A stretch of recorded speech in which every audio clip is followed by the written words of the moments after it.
नमस्कार, news state UP UK के digital platform में आप सभी का स्वागत है और मैं हूं आपके साथ आशिमा त्यागी। बुलडोजर एक्शन के खिलाफ सुप्रीम कोर्ट की सख्त टिप्पणी के बाद लगातार सियासी बयानबाजियों का दौर जारी है। वहीं अखिलेश यादव भी, चाहे वो बीजेपी हो या मुख्यमंत्री योगी आदित्यनाथ हो, उन पर हमलावर नजर आ रहे हैं। उन्होंने कहा है कि हमारी सरकार आते ही सबसे पहले बुलडोजर गोरखपुर पहुंचेगा, जिस पर अब मुख्यमंत्री योगी आदित्यनाथ ने भी पलटवार किया है और उनका ये कहना है कि टीपू सुल्तान बनने चले हैं।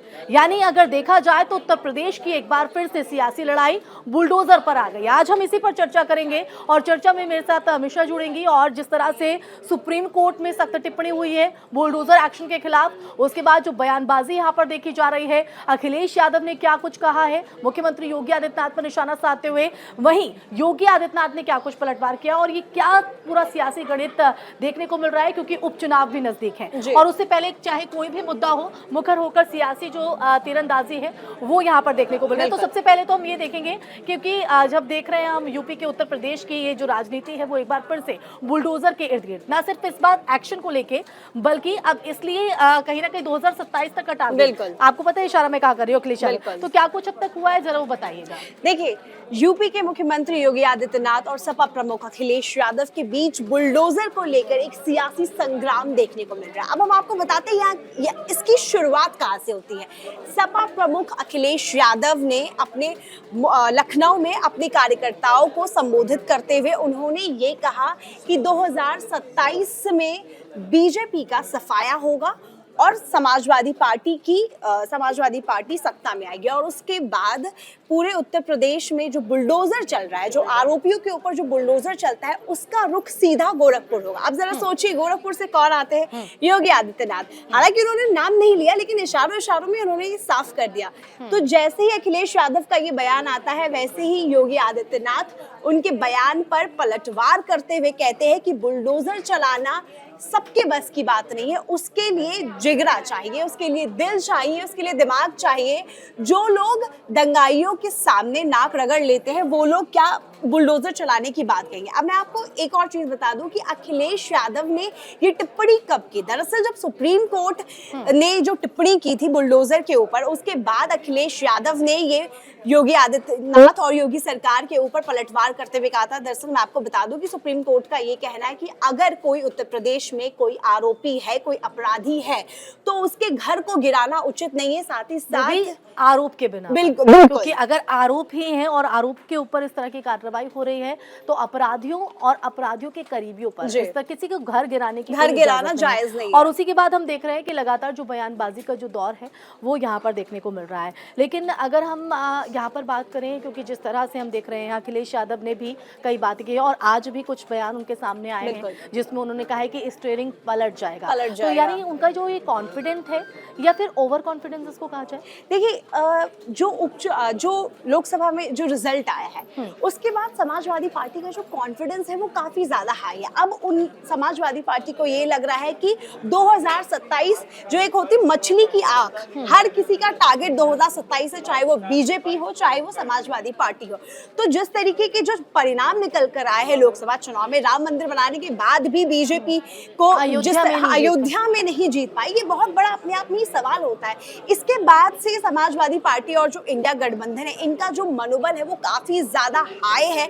अब ये लोग आश्वस्त हो चुके हैं कि 2027 में हमारी सरकार आने वाली है, लेकिन ये लोग ये चीज भूल जाते हैं। जरा सोचिए, राम मंदिर निर्माण के बाद अगर बीजेपी अयोध्या से हार सकती है, तो उत्तर प्रदेश की राजनीति में कभी भी कुछ भी देखने को मिल सकता है। जरूरी नहीं है कि लोकसभा में जो परिणाम समाजवादी पार्टी के जो फेवर में आए, जो इंडिया गठबंधन के फेवर में आए, जरूरी नहीं है कि इस बार 2027 यही वजह है कि हम भी आने वाला है। ये 10 सीटें हैं और ये 10 सीटें बेहद बीजेपी के लिए महत्वपूर्ण है, क्योंकि कहा जा रहा है कि जो डेंट लोकसभा चुनाव में लगा है, उस डेंट को कहीं ना कहीं भरना चाहती है बीजेपी। और यही वजह है कि योगी आदित्यनाथ जमीनी स्तर पर अलग अलग जिलों का दौरा भी कर रहे हैं, वो युवाओं को फोकस कर रहे हैं, उन अपराधियों को लेकर फोकस कर रहे हैं जो समाजवादी पार्टी से कहीं ना कहीं कवर कर रहे हैं। अगर आप बात करें सोशल मीडिया इन्फ्लुएंसर्स को भी वो अपनी तरफ टारगेट कर रहे हैं, उनके लिए रोजगार बनाने की कोशिश कर रहे हैं। जो सरकार के जो काम काज है, जो उनके जो मैनिफेस्टो है, उसका प्रचार प्रसार करने के लिए 2 से लेकर 8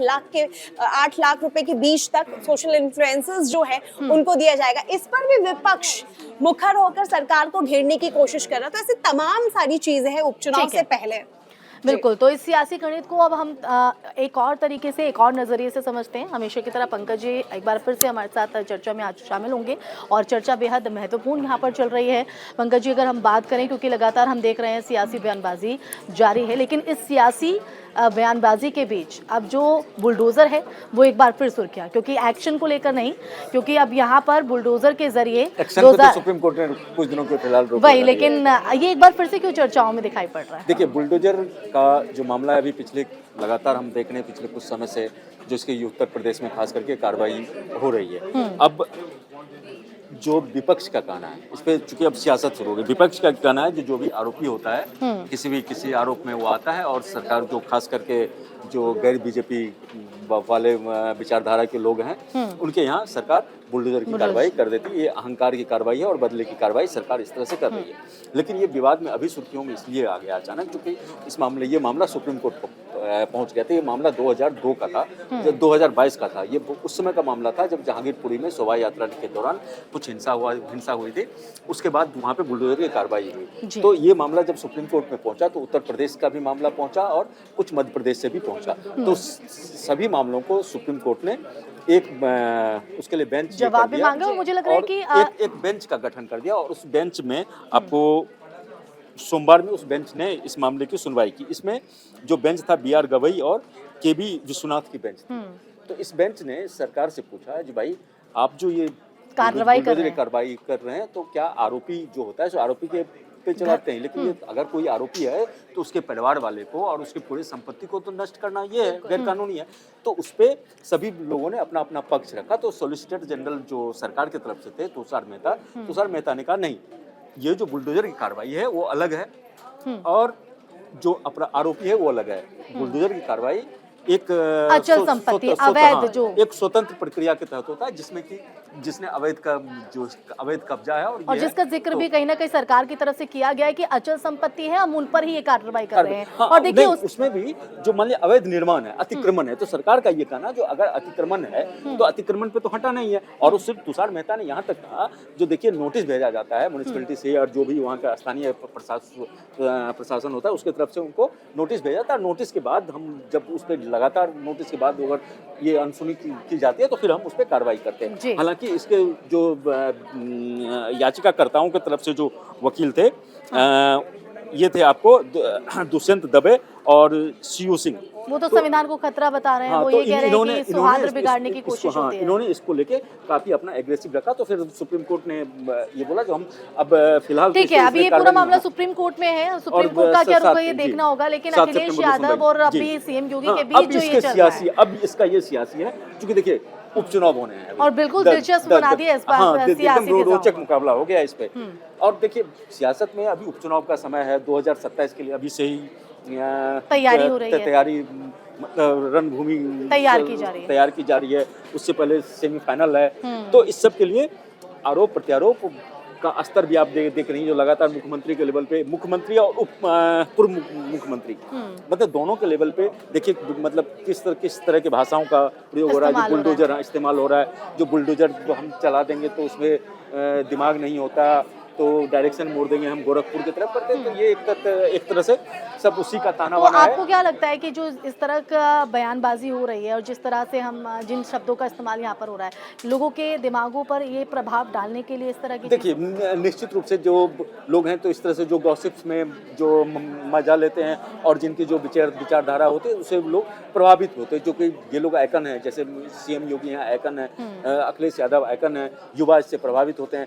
तो ये लोग युवा और लोग इससे प्रभावित होते हैं, तो निश्चित रूप से इनके ठीक है, लेकिन अखिलेश यादव की अगर हम बात करें तो अखिलेश यादव 2027 की बात कर रहे हैं और जिस तरह से आपने कहा कि स्टेयरिंग बदलने की बात वो हम कर रहे हैं, इसको हम कॉन्फिडेंस कहें लोकसभा चुनाव के बाद या ओवर निश्चित रूप देखिए, ओवर कॉन्फिडेंस तो कहना, ये तो जो कॉन्फिडेंस और ओवर कॉन्फिडेंस का जो मसला है, ये तो मसला बस उपचुनाव होने दीजिए, नवंबर दिसंबर तक में हो जाए, जो कौन कॉन्फिडेंस है कौन ओवर कॉन्फिडेंस है। लेकिन फिलहाल जो है सो लोकसभा चुनाव में सीएम योगी का जो कहना है, जो बीजेपी ओवर कॉन्फिडेंस हो गई थी, हमारे कार्यकर्ता और जो स्थानीय नेता थे वो ओवर कॉन्फिडेंस हो गए थे, ओवर कॉन्फिडेंस का खामियाजा हमें 2024 के लोकसभा चुनाव में भुगतना पड़ा। उसके कारण, उस ओवर कॉन्फिडेंस के कारण अभी जो उत्तर प्रदेश में आप देखिए, सीएम योगी भी कॉन्फिडेंस गेन करने की कोशिश में लगे हुए हैं, जो इसको जीते, क्योंकि वो बहुत अभी प्रेशर में।